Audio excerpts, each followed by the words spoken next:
एक बार की बात है। गांव में एक छोटी सी लड़की रहती थी जिसका नाम नीलम था। वह बचपन से ही बहुत ही समझदार थी और दूसरों की मदद करने में बहुत रुचि रखती थी।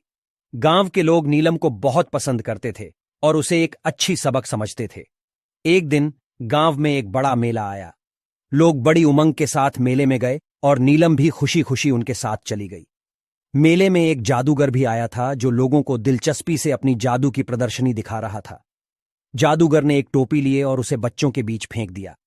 फिर उसने कहा, जो बच्चा यह टोपी पकड़ेगा वह मेरे पास आकर खड़ा हो जाएगा।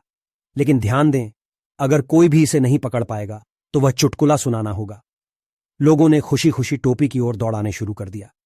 सभी बच्चे बड़ी मेहनत कर रहे थे, लेकिन कोई भी टोपी को पकड़ नहीं पा रहा था। आखिरकार टोपी एक किन्नर बच्चे के पास गिरी। सभी लोग चुटकुला सुनने के लिए उसे जादूगर के पास जाने के लिए बुला रहे थे, लेकिन वह डर के मारे वहां से नहीं हिल रहा था। नीलम देख रही थी और उसे बहुत दुख हो रहा था।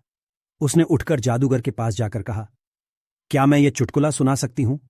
जादूगर ने हंसते हुए कहा, हाँ बेटा, जरूर सुनाओ। नीलम ने कहा, आप जादू करके ये टोपी मेरे हाथों में फिर से लाएगा।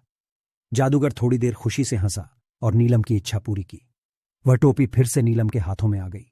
सभी लोग हैरान हो गए और नीलम को बधाई देने लगे। वह अपने बचपन के दिनों में सबसे खुश थी, क्योंकि उसने सबको दिखा दिया कि कठिनाइयों का सामना करने के लिए आपको हिम्मत और तकनीक की जरूरत होती है। यह कहानी हमें यह सिखाती है कि हमेशा अपने आप में विश्वास रखें और कठिनाइयों का सामना करने के लिए तैयार रहें। छोटी सी नीलम ने इस मेले में नई पहचान बनाई और सबके दिलों में अपनी जगह बनाई।